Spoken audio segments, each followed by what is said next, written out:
The Argo merupakan sebuah film layar lebar yang premier di Toronto Film Festival tanggal 12 Oktober 2012. Film ini diadaptasi dari buku memoir berjudul Master of Disguise karya Tony Mendes yang merupakan seorang mantan agen CIA. Mengulik kisah kelam persekongkolan AS dan Inggris untuk menguasai kilang minyak di Iran, film The Argo menuai banyak kritikan dari masyarakat Iran, namun mendapatkan banyak pujian dari kritikus film hingga mendapatkan penghargaan Academy Awards pada tahun 2013. Dalam acara penghargaan tersebut, The First Lady Michelle Obama sendiri yang menyerahkan penghargaan untuk film The Argo. Film ini berfokus pada peristiwa kecil dari sejarah The Canadian Caper, yakni sebuah operasi penyelamatan 6 orang warga negara Amerika Serikat yang terjebak pada masa krisis tahanan di Iran pada tahun 1979. Film The Argo menarik banyak kontroversi karena skripnya yang memotong beberapa bagian dari sejarah dan membesar-besarkan peran AS dan menekankan stereotip masyarakat Iran yang fanatik. Saat Amerika Serikat dan Iran sedang bersitegang akibat pengembangan teknologi nuklir Iran, film Argo diluncurkan dan menuai kontroversi karena dianggap sebagai propaganda AS untuk merusak citra Iran di dunia internasional. This is the best bad idea we have, sir. By far. Terjadi gejolak revolusi pada tahun 1963 di Iran. Hal ini dipicu oleh Amerika dan Inggris yang menjalani penggulingan Perdana Menteri Iran yaitu Muhammad Mossadegh. Mossadegh dianggap telah melakukan nasionalisasi kilang-kilang minyak milik Amerika dan Inggris di Iran sehingga merugikan Amerika. Lalu terpilihlah Reza Pahlavi. Reza Pahlavi terkenal sebagai chef yang semena-mena, bahkan ia telah mengusulkan perubahan Iran menjadi lebih barat. Hal ini tentu saja memicu kemarahan masyarakat Iran, terutama mahasiswa. Setelah itu terjadi penggulingan dan terpilihlah Ayatullah. Ayatullah terkenal sebagai pemimpin revolusi. Revolusi ini telah melakukan perubahan pemerintahan Iran yang semula monarki menjadi Republik Islam. Revolusi ini juga terkenal sebagai revolusi terbesar yang ada setelah Revolusi Prancis dan Revolusi Bolshevik. Dalam adegan ini terdapat teori liberalisme yang dikemukakan oleh John Locke dan Woodrow Wilson. Liberalisme berpendapat bahwa interaksi antar negara tidak terbatas pada politik dan keamanan saja, tetapi juga pada ekonomi dan budaya, baik melalui organisasi, perusahaan, ataupun perorangan. Dan juga prinsip liberalisme lainnya adalah keunggulan absolut tidak terbatas dan dapat diciptakan melalui kerjasama dan intervensi sehingga perdamaian dapat diwujudkan. Teori liberalisme sangat relate dengan adegan ini karena Mossadegh dianggap telah melakukan nasionalisasi kilang minyak milik Amerika dan Inggris di Iran. Dan yang kedua, terpilihnya Reza Pahlavi yang mengusungkan perubahan Iran menjadi lebih baik.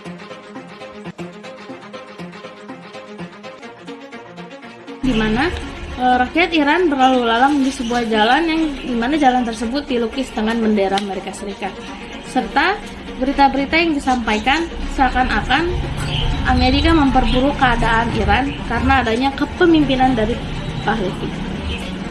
Nah, teori HI yang ada di adegan tersebut adalah teori sekuritisasi, yang mana pengembukaan dari teori sekuritisasi itu sendiri adalah oleh Weber pada tahun 1995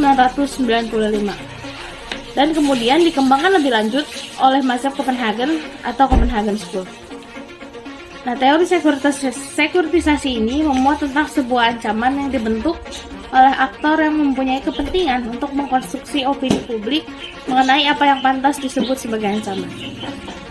Teori opini tentang teori ini dalam adegan ini adalah teori ini sangatlah terkait dengan adegan dari film ini karena di dalam film ditampilkan bagaimana sifat dan perilaku warga negara Iran yang terlihat sangat membenci Amerika Serikat.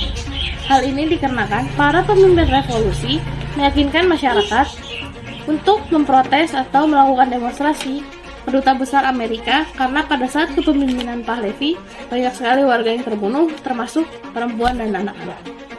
Sekian, terima kasih.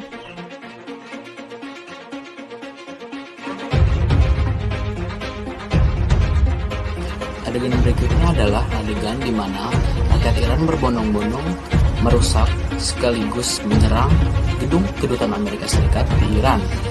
Hal itu didasari oleh keinginan mereka untuk segera dipulangkannya Syekh Pahlavi karena mereka ingin mengadilinya. Lalu, rakyat Iran juga menginginkan Amerika Serikat untuk berhenti mencampuri pemerintahan Iran. Teori HI dalam adegan ini yaitu teori kritis.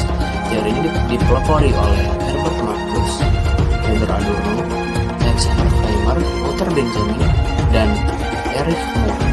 Teori ini mengenai penghilangan berbagai bentuk dominasi Islam mencapai kebebasan, keadilan, dan persamaan. Teori ini menggunakan teori reflektif yang dimana dilakukan dengan cara mengkritik secara terus-menerus tatanan atau institusi sosial yang ada ataupun ekonomi yang berjalan tidak kondusif bagi pencapaian kebersamaan, keadilan, dan persamaan. Opini mengenai adegan ini adalah teori kritis sangat relate dengan adegan tersebut, di mana rakyat Iran menginginkan Amerika Serikat untuk berhenti mencampuri urusan pemerintahan Iran, dan juga rakyat Iran menginginkan Syekh Pahlavi dikembalikan karena mereka ingin mengadilinya, dan di mana Syekh Pahlavi dijadikan alat sukses oleh Britania Raya dan Amerika Serikat untuk mengolah kembali minyak, dan di mana pada rezim Syekh Pahlavi Iran selalu mendapatkan intervensi oleh negara-negara Barat, yang di mana hal itu menyebabkan banyak berbagai masalah untuk Iran sendiri,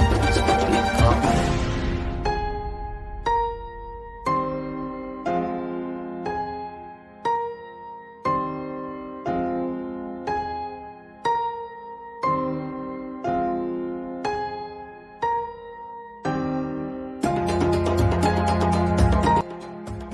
Oke, selanjutnya saya akan menjelaskan mengenai adegan kedua yang berisi penyanderaan 6 diplomat Amerika Serikat selama 10 minggu dari film Diago.